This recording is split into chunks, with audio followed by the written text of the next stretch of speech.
നമസ്കാരം. കഴിഞ്ഞ ദിവസം അമേരിക്കയിൽ നിന്നുള്ള ഒരു ദൃശ്യം നമ്മളെല്ലാവരും കണ്ടതാണ്. റുമേസ ഓസ്ട്രക് എന്ന തുർക്കിക്കാരിയായ ഒരു വിദ്യാർത്ഥിനി വഴിയിലൂടെ നടന്നു പോകുമ്പോൾ പെട്ടെന്ന് എത്തിയ 6 അംഗ ഉദ്യോഗസ്ഥ സംഘം അവരെ അറസ്റ്റ് ചെയ്തുകൊണ്ട് പോകുന്നത്. ഇവർ ഹമാസ് അനുകൂലിയാണ് എന്ന് മനസ്സിലാക്കിയിട്ടാണ് അവരെ അധികൃതർ പിടികൂടിക്കൊണ്ട് പോയത്. മുഹമ്മൂടി ധരിച്ച ഉദ്യോഗസ്ഥന്മാരാണ് അവരെ അറസ്റ്റ് ചെയ്തത് എന്നുള്ളതാണ് മറ്റൊരു പ്രധാനപ്പെട്ട കാര്യം. കഴിഞ്ഞ ദിവസങ്ങളിലൊക്കെ തന്നെ അമേരിക്കയിലെ ഹമാസ് പ്രേമികളെ അവിടുത്തെ കസ്റ്റംസ്, ഇമിഗ്രേഷൻ, പോലീസ് ഉദ്യോഗസ്ഥരെല്ലാം ഒത്തുചേർന്ന് ഓടിച്ചിട്ട് പിടികൂടുകയാണ്. നമുക്ക് ഓർമ്മയുണ്ട്, കഴിഞ്ഞ ദിവസങ്ങളിൽ ഇന്ത്യക്കാരിയായ രഞ്ജനി ശ്രീനിവാസൻ എന്ന ഒരു വിദ്യാർത്ഥിനി കൈ കിട്ടിയ ബാഗുമായി വിമാനത്താവളത്തിലേക്ക് ഓടിയെത്തി രക്ഷപ്പെടാൻ ശ്രമിക്കുന്നത്. അപ്പോൾ ഇതുപോലെ അമേരിക്കയിൽ ഇപ്പോൾ ഹമാസ് പ്രേമം തലയ്ക്ക് പിടിച്ച പലരെയും അവരവിടെ ഓടിച്ചിട്ട് പിടികൂടുകയാണ്. ഇവിടെ ഉയരുന്ന സ്വാഭാവികമായൊരു ചോദ്യം, അമേരിക്കയിൽ എത്രയോ സർവകലാശാലകളുണ്ട്, അവിടെ എത്രയോ ആയിരക്കണക്കിന് വിദ്യാർത്ഥികൾ പഠിക്കുന്നുണ്ട്. ഇവരിൽ നിന്ന് എങ്ങനെയാണ് കൃത്യമായി ഈ ഹമാസ് പ്രേമികളെ പിടികൂടുന്നത് എന്ന്? കാരണം ഇവരിൽ എല്ലാ പേരും തെരുവിലിറങ്ങി ജാഥ നടത്തുന്നവരൊന്നും അല്ല എന്നുള്ളതാണ് മറ്റൊരു ശ്രദ്ധേയമായ കാര്യം. അതുകൊണ്ട് തന്നെ ഇവരെങ്ങനെ പിടികൂടാൻ അമേരിക്കൻ അധികൃതർക്ക് കഴിയുന്നു എന്നുള്ളത് പലരെയും ആശയക്കുഴപ്പത്തിലും ആക്കിയിട്ടുണ്ട്. എന്നാൽ ഇപ്പോൾ പാശ്ചാത്യ മാധ്യമങ്ങൾ ഇതിന് ഒരു മറുപടിയുമായി എത്തുകയാണ്. അമേരിക്കൻ സർക്കാരിന് എങ്ങനെയാണ് ഇവരെക്കുറിച്ചുള്ള വിവരങ്ങൾ ഇത്രയും കൃത്യമായി ലഭിക്കുന്നത് എന്ന് നമ്മുടെ സംശയത്തിന് മറുപടി അവർ തന്നെ നൽകിയിരിക്കുകയാണ്. പാശ്ചാത്യ മാധ്യമങ്ങളാണ് ഈ വിവരം പുറത്തുവിട്ടിരിക്കുന്നത്. ഒരു സംഘടനയുടെ വെബ്സൈറ്റ് ആണ് ശരിക്കു പറഞ്ഞാൽ ഈ ഇത്തരത്തിലുള്ള ആളുകളെ കൃത്യമായി കണ്ടുപിടിച്ച് അവരെക്കുറിച്ചുള്ള വിവരങ്ങൾ ശേഖരിക്കുന്നത്. കാനറി മിഷൻ എന്നാണ് ഈ വെബ്സൈറ്റിൻ്റെ പേര്. ഇതിൻ്റെ പിന്നിൽ പ്രവർത്തിക്കുന്നവർ ആരാണ് എന്നുള്ളതിനെക്കുറിച്ച് ഇപ്പോഴും ആർക്കും കൃത്യമായി വിവരം ലഭിച്ചിട്ടില്ല.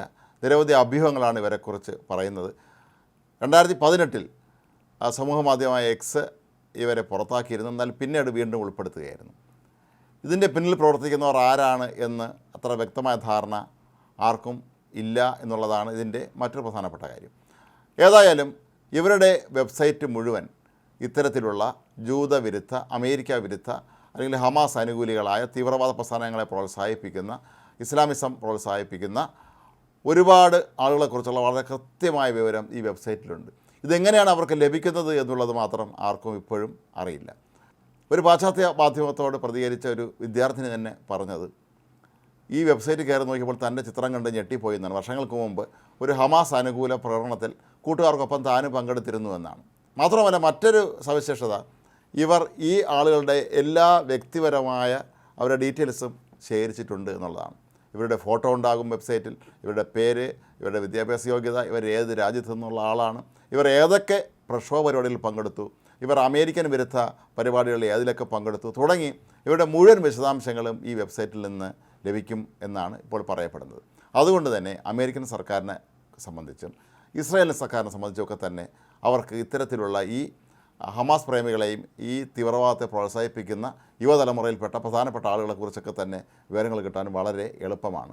അമേരിക്കയിലെ നിയമം അനുസരിച്ച് അവിടെ അഭിപ്രായ സ്വാതന്ത്ര്യമുണ്ട്. അതുകൊണ്ട് തന്നെ ആർക്കും ഈ വെബ്സൈറ്റിനെ നിരോധിക്കണം എന്ന് പറഞ്ഞ് കോടതിയെ സമീപിക്കാനോ അതല്ലെങ്കിൽ മറ്റ് അധികൃതരെ സമീപിക്കാനോ ഒന്നും തന്നെ കഴിയുകയില്ല. അതുപോലെ ഇസ്രായേലിനെ സംബന്ധിച്ചും അവർക്ക് ഒരുപാട് വിവരങ്ങൾ ലഭിക്കുന്നത് ഇതിലൂടെയാണ്.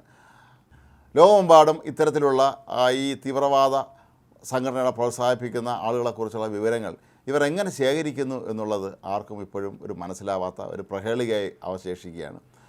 അവർ പ്രകടനം നടത്തുന്ന ചിത്രങ്ങളും ഇവരെന്തൊക്കെയാണ് ചെയ്തത്, ഇവർ ഒരു പ്രതിഷേധ പ്രകടനം നടക്കുമ്പോൾ എന്തെങ്കിലും അക്രമ സംഭവങ്ങൾ അവിടെ നടത്തിയിട്ടുണ്ടോ എന്നതുൾപ്പെടെയുള്ള മുഴുവൻ വിശദാംശങ്ങളും ഇവർ ഈ വെബ്സൈറ്റിൽ നിന്ന് ലഭ്യമാണ്. അതുകൊണ്ട് തന്നെ അമേരിക്കൻ സർക്കാരിനെ സംബന്ധിച്ച് ഒരു കാര്യം മാത്രം അവർ ശ്രദ്ധിച്ചാൽ മതി, ദിവസവും വെബ്സൈറ്റ് നോക്കുക, കൃത്യമായി അന്വേഷിക്കുക, ഇത്തരത്തിലുള്ള ഒരാൾ അവിടെ ഉണ്ടോ എന്ന് തിരക്കുക, അവരെ പിടികൂടുക എന്നുള്ളതാണ്. അതുകൊണ്ട് തന്നെ 2023 ഒക്ടോബർ 7 മുതൽ ആവശ്യമില്ലാതെ ഹമാസിനെ വാഴ്ത്തുപാട്ട് പാടുന്ന, അതല്ലെങ്കിൽ അമേരിക്കയെ പുച്ഛിക്കുന്ന, ഇസ്രായേലിനെ തള്ളിപ്പറയുന്ന, യൂതവംശം ഇല്ലാതാകണമെന്ന് പറയുന്ന ഒരു വലിയ വിഭാഗം നടത്തുന്ന ചടങ്ങുകളിൽ പങ്കെടുത്തിട്ടുള്ള വിദ്യാർത്ഥികളെല്ലാം തന്നെ ഇപ്പോൾ അമേരിക്കയിൽ അവർ പഠനം നടത്തുന്നവരൊക്കെ തന്നെ ആശങ്കയിലാണ്. പല ഗവേഷക വിദ്യാർത്ഥികൾ അവരുടെ ഗവേഷണം പോലും പൂർത്തിയാക്കുന്നതിന് മുമ്പ് അവരുടെ വിസ റദ്ദാക്കി അവരെ അടുത്ത വിമാനത്തിൽ കയറ്റി അതത് രാജ്യത്തേക്ക് അയക്കുകയാണ്. ദൗർഭാഗ്യവശാൽ ഇന്ത്യക്കാരും പലരും ആ കൂട്ടത്തിലുണ്ട് എന്നുള്ളതാണ് മറ്റൊരു കാര്യം. എന്തായാലും ഈ കാനറി മിഷൻ ഇപ്പോഴും ഒരു ദുരൂഹ സാന്നിധ്യമായി തന്നെയാണ് തുടരുന്നത്. ഇതിനി ഇസ്രായേൽ ചാരസംഘടന മൊസാദിൻ്റെയോ മറ്റോ പിന്തുണയുള്ളതാണോ എന്ന് ആർക്കും അറിയില്ല. അതുപോലെ ഇത് ഫണ്ട് ചെയ്യുന്ന ആളുകൾ ആരാണ്? അമേരിക്കയിലുള്ള പല ഇസ്രായേലി കോടീശ്വരന്മാരുടെയും പേരുകൾ ഇതുമായി ബന്ധപ്പെട്ട് പറഞ്ഞു കേൾക്കുന്നുണ്ട് എങ്കിൽ പോലും അവരൊക്കെ അത് നിഷേധിക്കുകയാണ് ചെയ്യുന്നത്. ഇത്രയും വിപുലമായ രീതിയിൽ ആളുകളെക്കുറിച്ചുള്ള വിവരങ്ങൾ ശേഖരിക്കുക എന്ന് പറയുന്നത് വലിയ ഭാരിച്ച പണച്ചെലവുള്ള ഒരുപാട് ബുദ്ധിമുട്ട് സഹിക്കേണ്ടി വരുന്ന ഒരു തൊഴിലാണ്. ഒരിക്കലും ആരും സൗജന്യമായൊന്നും അമേരിക്കയിൽ ഇത്തരത്തിലുള്ള ജോലി ചെയ്ത് കൊടുക്കില്ല എന്ന് നമുക്ക് അറിയുകയും ചെയ്യാം. അപ്പോൾ ഈ ഒരു സന്ദർഭത്തിൽ ഇനി മുതലെങ്കിലും അമേരിക്കയിലേക്ക് പഠിക്കാൻ പോകുന്ന നമ്മുടെ നാട്ടിലുള്ള അവിടെ ചെന്ന് ഹമാസിനെയും മറ്റ് തീവ്രവാദ സംഘടനയെ അനുകൂലിക്കണം എന്ന ആഗ്രഹമുള്ള ആളുകൾ ഒരു കാര്യം ശ്രദ്ധിക്കുക. നിങ്ങളുടെ പിറകെ കാനറിയുടെ ആളുകളുണ്ട്. നിങ്ങളുടെ മുഴുവൻ വിശദാംശങ്ങളും അവരത് വെബ്സൈറ്റിൽ പ്രസിദ്ധീകരിക്കും. പിന്നീട് നിങ്ങൾക്ക് ഒരിക്കലും അമേരിക്കയിൽ പഠിക്കാനോ അല്ലെങ്കിൽ വർഷങ്ങൾക്ക് ശേഷം അമേരിക്കയിൽ എങ്ങനെ തൊഴിൽ നേടാനോ പോലും കഴിയുകയില്ല. അതുതന്നെയാണ് ഒരു പക്ഷേ കാനറി മിഷൻ പോലെയുള്ള ഈ ഒരു പ്രസ്ഥാനങ്ങൾ ഉദ്ദേശിക്കുന്നത്. ഇവരെ ഒരു കാരണവശാലും ഇത്തരം വിപ്ലവകാരികളെ ഈ അമേരിക്കയിൽ ജോലിക്ക് ആവശ്യമില്ല എന്ന് തന്നെയാണ് അവർ പറയുന്നത്. നേരത്തെ ഈ വെബ്സൈറ്റ് പുറത്തുവിട്ട ദൃശ്യങ്ങളിൽ അമേരിക്കയുടെ പതാക ഒരു സംഘം ആളുകൾ ചേർന്ന് താഴ്ത്തിയതിന് ശേഷം ഫലസ്തീന് അനുകൂല മുദ്രാവാക്യം വിളിക്കുന്ന ദൃശ്യങ്ങളൊക്കെ ഉണ്ടായിരുന്നു. അപ്പോൾ ഇതൊക്കെ വെച്ച് നോക്കുമ്പോൾ തങ്ങളുടെ രാജ്യത്തെ ജനങ്ങളുടെ സുരക്ഷ ഉറപ്പാക്കുക എന്നുള്ളത് അമേരിക്കൻ സർക്കാരിൻ്റെ കടമയാണ്. അതുകൊണ്ട് തന്നെയായിരിക്കാം ഒരുപക്ഷെ അവർ ഇത്തരത്തിലുള്ള ഈ ഒരു സംഘടനകളൊക്കെ തന്നെ പ്രോത്സാഹിപ്പിക്കുന്നത്. ഏതായാലും ഭാവിയിൽ അമേരിക്കയിലേക്ക് പോകാൻ ഒരുങ്ങുന്നവർ ജോലിക്കാണെങ്കിലും അത് വിദ്യാഭ്യാസമാണെങ്കിലും സൂക്ഷിക്കുക. ഇത്തരത്തിലുള്ള എല്ലാ സംവിധാനവും ഒരുക്കി തന്നെയാണ് ഇനിയുള്ള കാലത്ത് അമേരിക്ക അവിടെ വിദ്യാർത്ഥികളെയും ഉദ്യോഗസ്ഥന്മാരെയൊക്കെ തന്നെ സ്വീകരിക്കുന്നത്.